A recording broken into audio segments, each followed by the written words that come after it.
Prices तो आज top gainers में शामिल होकर क्लोज हुआ है। व्यू क्या रहेगा अडानी एनर्जी पर, कैसे ट्रैक कर रहे हैं स्टॉक को बहिती जी? जी देखिए, अडानी स्टॉक्स में काफी प्रेशर था आज भी। अगर हम स्टार्टिंग का फर्स्ट ट्रेड देखेंगे, first half an hour 1 hour का, तो इन सब में काफी प्रेशर सेलिंग का बना हुआ था। सेकेंड हाफ में जरूर एक थोड़ी सी रिलीफ रैली देखने मिली है इन स्टॉक्स में। अगर अडानी एनर्जी सॉल्यूशंस की मैं बात करूँ तो यहाँ पे प्रेशर काफी बना हुआ है कंपेयर टू अडानी इंटरप्राइज या अडानी पोर्ट की। अगर मैं कंपेयर करूँ तो अडानी ग्रुप में 2 या 3 स्टॉक है जिनमें स्ट्रेंथ, थोड़ी रिलेटिव स्ट्रेंथ बनी हुई है। वो अडानी इंटरप्राइजेस, अडानी पोर्ट और अंबुजा सीमेंट। बाकी सारे स्टॉक्स में प्रेशर बना हुआ है। हमें लग रहा है कि अगर इनके पास लॉन्ग है तो जरूर 670 का एक स्ट्रिक्ट स्टॉप लॉस रखे। अगर उसके नीचे जाता है तो उसमें से अडानी एनर्जी सॉल्यूशंस में से एग्जिट करने की सलाह रहेगी। ठीक है, अडानी एनर्जी सॉल्यूशंस के कुछ इंपॉर्टेंट लेवल और वो लेवल ब्रीच कर तो एग्जिट करने की सलाह रहेगी। एक और स्टॉक पे काफी ज्यादा सवाल आ रहे हैं और आशुतोष उपाध्याय भी पूछ रहे हैं उसी पर। संवर्धन मदरसन पे इनका सवाल है। रिजल्ट आए और ब्रोकरेज रिपोर्ट भी आई आशीष जी, सुबह हम बात भी कर रहे थे मॉर्निंग शो में इसको लेकर। स्टॉक 1.5% करेक्ट होकर आज क्लोज हुआ है, लेकिन ब्रोकरेजेस की बात करें तो सभी ने बाई की कॉल दी थी, ओवरवेट आउट परफॉर्म की कॉल, लेकिन टारगेट प्राइस सभी ने कट किया था। और रिजल्ट की जहां तक बात है, कुछ के अनुमान के मुताबिक ही रहे, कुछ ब्रोकरेज रिपोर्ट्स के अनुमान के मुताबिक, हालांकि कुछ ब्रोकरेज रिपोर्ट्स के अनुमान के नीचे रहे हैं। आपकी एनालिसिस क्या कहती है? चार्ट्स किस ओर इंडिकेट कर रहे हैं?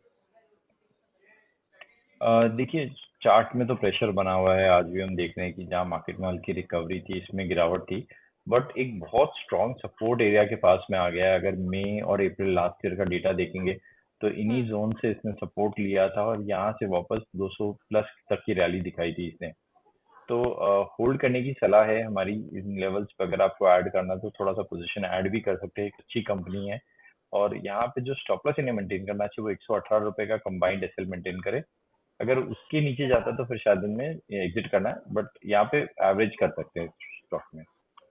तो जिस लेवल पे फिलहाल एवरेजिंग की सलाह है और अगर पास है तो होल्ड भी करें, एवरेज भी करें। अच्छा लग रहा है संवर्धना मदरसन आशीष जी को। एक और स्टॉक पर सवाल, और सवाल है रोहित श्रीवास्तव जी का। गॉडफ्रे फिलिप पे पूछ रहे हैं। शानदार मोमेंटम आज स्टॉक में आशीष जी देखने को मिला, 15% से ज्यादा उछलकर कारोबार करता, क्लोजिंग भी उसी की तरफ दिखाई। गॉडफ्रे फिलिप्स देखिए 17.5% इनफैक्ट ऊपर चढ़ के आज क्लोज हुआ है 7,038 के लेवल पर। Q3 रिजल्ट अच्छे रहे, साथ ही सिगरेट वॉल्यूम की बात करें तो वहां पे भी अच्छी बढ़ोतरी हमें देखने को मिली है। आपको कैसे लग रहा है स्टॉक? और सवाल रोहित जी का स्पेसिफिकली ये है कि करंट मार्केट प्राइस पर शॉर्ट टर्म के लिहाज से क्या ये ऐड कर सकते हैं? जी देखिए, फ्रेश पोजीशन ऐड करने की सलाह नहीं रहेगी क्योंकि हार्डली अगर फरवरी के फर्स्ट वीक में मैं बात करूं तो स्टॉक 4,500 के लेवल पे था। और अगर आप देखेंगे तो इसमें पोजीशनिंग इतनी स्ट्रांग बनी है 1 फरवरी से लेकर अभी तक।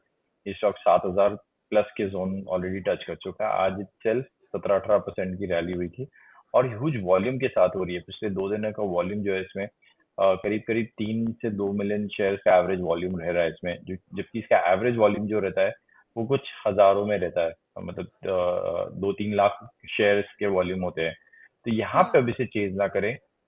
कोई नीचे पुल बैक मिलता है तो वहां पे जरूर ऐड किया जा सकता है। जिनके पास भी लॉन्ग है बने रहे। जो स्टॉप लॉस अब मेंटेन करना चाहिए वो 6,400 का एक एसएल मेंटेन करे। हमें लग रहा है ऊपर में इसमें शायद 8,000 तक के लेवल्स देखने मिल सकते हैं।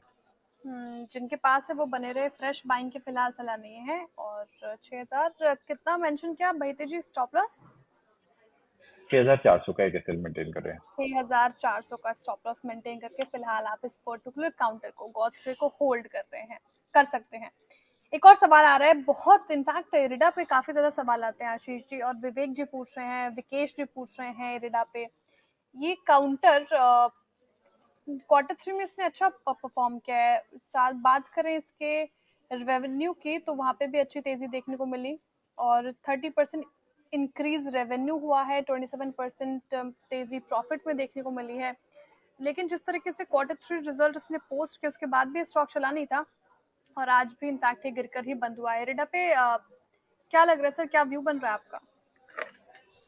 देखिए, वन वे सेलिंग हम देख रहे हैं और मोस्ट ऑफ द पीएसयूज में गिरावट ज्यादा देखने मिल रही है और यहाँ पे सेलिंग इंटेंस है। हमें लग रहा है कि रेडा अभी भी स्ट्रेस्ड आउट वैल्यूएशन के पॉइंट ऑफ व्यू से भी है, और थोड़ा सा स्टॉक में प्रेशर अभी भी बना हुआ है। क्योंकि जो आईपीओ आया था वो 2023 में आया था, और वो करीब करीब 53-55 के जोन में इसने आईपीओ के बाद लिस्टिंग दिखाई थी, और वहां से स्टॉक वन वे चला है 300 तक। तो यहाँ पे थोड़ी सी प्रॉफिट टेकिंग भी थोड़ी स्टीप आ सकती है, तो यहाँ पे थोड़ा सा कॉशियस रहे। 160 का एक स्टॉप लॉस रखे, अगर उसके नीचे जाता है तो उसमें से एग्जिट करने की सलाह है। ठीक है, तो फिलहाल ये रेडा पे रणनीति बनती हुई। और अगला सवाल लेते हैं सेजुलिटी इंडिया लिमिटेड पे 1.5% अप होकर ये स्टॉक आज क्लोज हुआ है। और इस पे सवाल पूछ रहे हैं हमारे एक व्यूअर अंशुल अरोड़ा जी का सवाल है इस पे। पहले तो बहुत बहुत आभार अंशुल जी इतना प्यार देने के लिए। और सेजुलिटी इंडिया पे क्या व्यू बन रहा है, चार्ट्स में स्ट्रेंथ नजर आ रहे हैं क्या? जी जी, काफी रीसेंट लिस्टिंग है। आई थिंक नवंबर 2024 में स्टॉक हम्म। लिस्ट होके ट्रेडेबल चालू हुई, और अभी ये बी कैटेगरी में, मतलब 5% सर्किट वाले लिमिट में है ये जी। स्टॉक, एएसएम कैटेगरी में। तो यहाँ पे थोड़ा सा कॉशियस रहने की जरूरत है। स्टॉक में वैसे चार्ट तो स्ट्रेंथ है, बट एक स्ट्रिक्ट स्टॉप लॉस 45 का रखे, अगर उसके नीचे जाता है तो इसमें से एग्जिट करने की सलाह है। इन लेवल पे फ्रेश लॉन्ग करने की सलाह नहीं है। सेकेंड लेवल पे फ्रेश लॉन्ग करने की सलाह नहीं है, और अगर आपके पास है तो फिलहाल होल्ड कर सकते हैं स्ट्रिक्ट स्टॉप लॉस के साथ। स्ट्रिक्ट स्टॉप लॉस क्या होगा वैसे आशीष जी? 45 रुपीज का, 45 रुपए का। 45 रुपीज का स्टॉप लॉस लगाकर आप इसे होल्ड कर सकते हैं।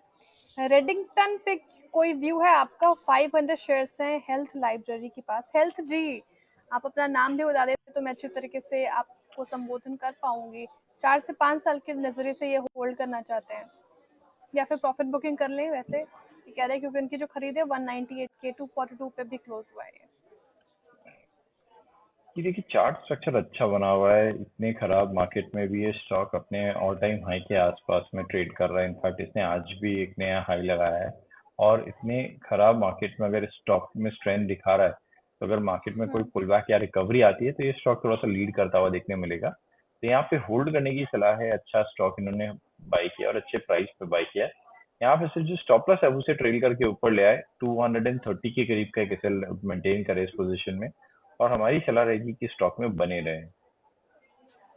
ठीक है, बने रहने की सलाह है और स्ट्रेंथ नजर आ रही है रेडिंगटन में। प्रसाद पाटिल जी, आप भी इसे होल्ड कर सकते हैं।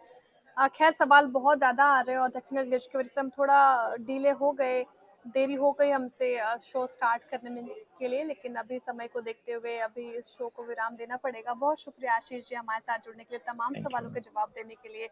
और दर्शकों का भी बहुत बहुत आभार इस तादाद में हमसे जुड़ने के लिए। जी मैं, मुझे पता है आप बहुत मायूस है, आपके बहुत सारे सवाल हम ले नहीं पाए, लेकिन कल फिर से आपके सवालों को एड्रेस करेंगे। इसी तरह से प्यार बना के रखिए और देखते रहिए CNBC आवाज़। नमस्कार।